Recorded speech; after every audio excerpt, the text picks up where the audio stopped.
পশ্চিমবাংলায় এসআইআর শুরু হয়েছে, রাজ্যের মুখ্যমন্ত্রীর কোনো একটা পক্ষ দেখতে পাচ্ছি না। কখনো বলছে এসআইআর হোক, কখনো বলছে হলে দেখে নেবো, আবার রাস্তায়ও নামছে। কি বলুন বিষয়টা? পক্ষ দেখতে পাওয়া যাচ্ছে না, এটা তো খুব মানে একটা অন্যরকম কথা হয়ে গেল। পক্ষ দেখতে পাওয়া যাচ্ছে না, কারণ উনি তো নিজেই একসময় বলেছেন যে উনি নাকি এসআইআর চালু হলে ওনার উপর থেকে গাড়ি চালিয়ে দেওয়া হবে, তারপরে উনি পশ্চিমবঙ্গে এসআইআর চালু হতে দেবেন না। তারপরে উনি আবার এখন পশ্চিমবঙ্গে যখন এসআইআর চালু হচ্ছে, উনি সেখানে বুথে বুথে উনি অফিসারদের পাঠাচ্ছেন, উনি এসআইআর প্রক্রিয়াতে সম্পূর্ণরূপে সহযোগিতা করছেন। তাহলে পক্ষ দেখতে পাওয়া যাচ্ছে না, মানে কি এখানে দুটো পক্ষ নিয়ে যেভাবে মানে মানুষের সামনে এক পক্ষ, আবার মানুষের পিছনে এক পক্ষ, ঠিক দ্বিপাক্ষিক ভাবে যেভাবে নিজের ব্যালেন্স মেনটেন করে যেভাবে চলা যায় আমাদের মুখ্যমন্ত্রী সেভাবেই চলছেন। কারণ সাধারণ মানুষকে ভুল বুঝিয়ে এসছেন এত বছর ধরে, এবং এখনো মানুষকে ভুল বুঝিয়ে যাচ্ছেন। মানুষকে যখন এর আগেও আমরা দেখেছি সিএ এনআরসি রিলেটেড বিল যখন আমাদের ভারতবর্ষের পার্লামেন্টে পাস হয়, তখনও তার দলের মেম্বাররা উপস্থিত ছিলেন না। তার দলের মেম্বাররা অ্যাক্টিভ যেই কংগ্রেসের তরফ থেকে আমরা যেই অ্যাক্টিভ প্রোটেস্ট দেখেছিলাম, তার দলের মেম্বারদের কাছ থেকে সেই অ্যাক্টিভ প্রোটেস্টে দেখতে পাওয়া যায়নি। তাহলে তখন থেকে যখন ওনারা প্রসেসগুলোকে আস্তে আস্তে এই এসআইআর হোক বা এনআরসি হোক বা এনআরসি রিলেটেড যে প্রসেসগুলো, সেইগুলোতে প্রথম থেকে ওনারা সাপোর্ট করে এসেছেন। মানুষের সামনে হয়তো ওনারা বলছেন, এখন প্রতিবাদ মিছিলে হাঁটছেন, এখন নেতা মন্ত্রীদের নিয়ে হাঁটছেন, মানুষকে এক জায়গায় জড়ো করছেন। কিন্তু আদতে গিয়ে যদি আমরা দেখি, আসল চিত্রটা অন্যরকম দেখা যাচ্ছে। আসল চিত্র তারা কেন্দ্র সরকারকে সহযোগিতাই করছেন, এবং সেটা মানুষ আস্তে আস্তে বুঝতে পারছে। এবং একটা সময়ের পর গিয়ে এই যে মানুষের সামনে যে একটা কথা আছে হিন্দিতে, হাতিকে দাঁত দিখানে কর খানে কর, তো দেখানোর যে দাঁতটা মানুষের সামনে এবং খাওয়ার দাঁত আলাদা, সেই কনসেপ্টটা আমরা এখন মুখ্যমন্ত্রীর মধ্যে দেখতে পাচ্ছি। যে সাধারণ মানুষের সামনে উনি একরকমের নিজের অবতার তুলে ধরছেন, এদিকে কেন্দ্র সরকারের সাথে ঠিক ব্যালেন্স করে, যেমন আরএসএস এর দুর্গা ঠিক তার আরএসএস দুর্গা রূপটা কেন্দ্র সরকারের সামনে দেখতে পাওয়া যায়। তো অতএব ওনার পক্ষ নিয়ে কথাটা ভুলো না, আসলে অনেকগুলো পক্ষ উনি পরিস্থিতি বুঝে বুঝে নিজের পক্ষ পরিবর্তন করেন। আগে যেটা উনি বলছেন, একদিকে মানুষের আতঙ্ক করছেন, আবার বাড়ি এসআইআর ফর্ম দিলে সেটা নেওয়া হচ্ছে, এই বিষয়ে যদি কিছু বলেন। আসলে মানুষকে পুরোপুরি শুধুমাত্র আতঙ্কিত করা হচ্ছে, মানুষকে প্যানিকের মধ্যে ফেলা হচ্ছে, মানুষকে আতঙ্কিত করে শুধুমাত্র ভোটের বাজার গরম করা হচ্ছে। কারণ মানুষ যত আতঙ্কে পড়বে, মানুষের মধ্যে যত আতঙ্ক সৃষ্টি করা যেতে পারে, মানুষ তত একটা শেল্টার খোঁজে, এবং সেই শেল্টার বা আশ্রয়স্থল এরা দেখাচ্ছে মানুষকে যে তোমরা যে বিপদের মধ্যে পড়েছো, তোমাদের সামনে যেই বিপদ কেন্দ্র সরকার তৈরি করছে, সেই বিপদ জন্য আশ্রয়স্থল আমরা। অপরদিকে কেন্দ্র সরকার মানুষকে দেখাচ্ছে তোমাদের সামনে যে বিপদ রাজ্য সরকার তোমাদের জন্য তৈরি করে দিয়েছে, সেই বিপদ থেকে আশ্রয়স্থল আমরা।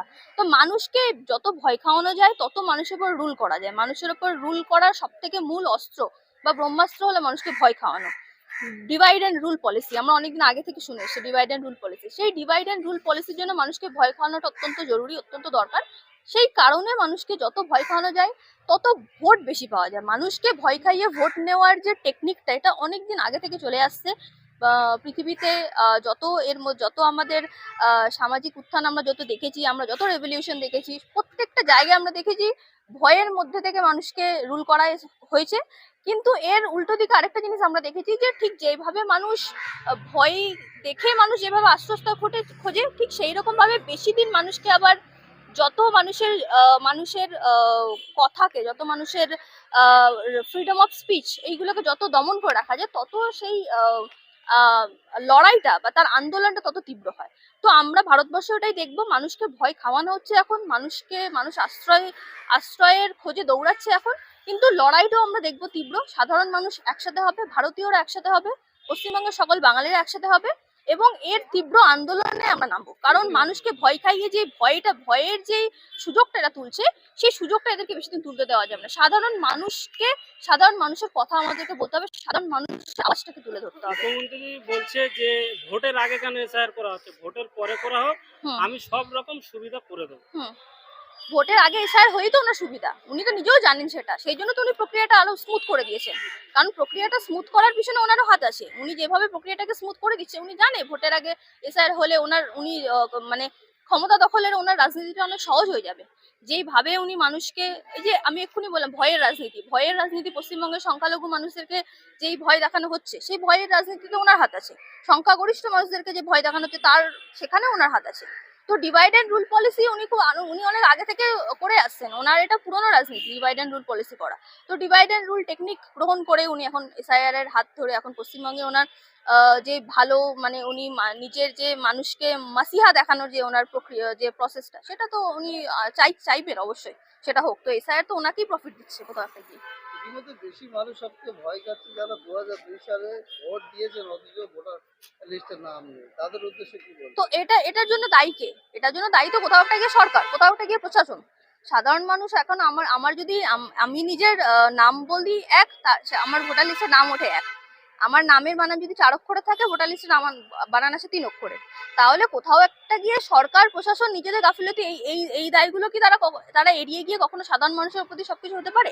একটা ভারতবর্ষের নাগরিক, খাতায় কলমে যে ভারতের নাগরিক, যে ভারতবর্ষের সন্তান, তাকে কখনো ভারতবর্ষ থেকে কেউ দাঁড়িয়ে দিতে পারে না, সে যেই সরকারই আসুক না কেন। মানুষের মধ্যে শুধুমাত্র আতঙ্ক সৃষ্টি করে মানুষকে কখনো দেশ ছাড়া করতে পারবে না এরা। এই যে যাদের নাম আছে থাকবে না মেন লিস্টে, তাদের বিষয়ে কি বলবেন? তাদের কি কোনো ক্যাম্পে পাঠানো হবে বা কোনো? না, আমি সাধারণ মানুষকে এটাই বলবো যে সাধারণ মানুষ আইনটা বুঝুন ভালো করে, আইনে কি বলা আছে সেটা বুঝুন। কখনো এটা হতে পারে না যে একটা ভোটার লিস্টে নাম নেই বলে একটা মানুষকে দেশ থেকে তাড়িয়ে দেওয়া যেতে পারে না।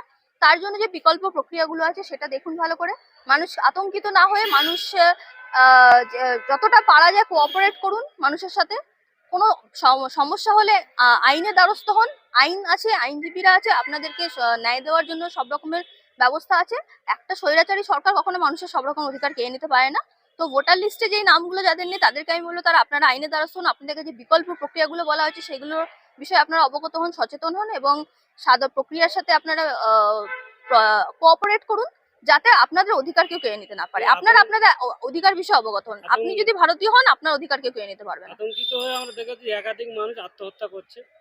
তার মধ্যে বেশিরভাগ আমাদের হিন্দু ভাইয়েরা। কি বলবো? দেখুন, হিন্দু হোক মুসলমান হোক, সবাই মানুষ, সবাই বাঙালি। আমি এখানে হিন্দু মুসলমান বিভাজন, একটা হিন্দু মরলেও আমি যতটা দুঃখ পাবো, একটা মুসলমান মরলে দুঃখ পাবো, খ্রিস্টান, জৈন, শিখ যেই মরুক না কেন। মানুষের মৃত্যু কখনো আমরা কাম্য করি না। একটা রাজনৈতিক প্রসেসে একটা দেশে যখন আমরা এর আগে দেশভাগে আমরা অনেক মৃত্যু দেখেছি, আমরা এই মৃত্যুগুলো আমরা দেখতে চাই না। এই মৃত্যুগুলো আমরা স্বাধীনতার 70-75 বছর পরে সেই মৃত্যুগুলো আমরা দেখতে চাই না। অলরেডি আমরা অনেক মৃত্যু দেখে নিয়েছি। দেশভাগের সময় আমরা যে দুঃখ, যে যন্ত্রণা, যে বেদনা আমরা কাটিয়ে এসেছি, সেই দুঃখ, যন্ত্র, বেদনা আমরা আর দেখতে চাই না, ভারতীয়রা দেখতে চায় না।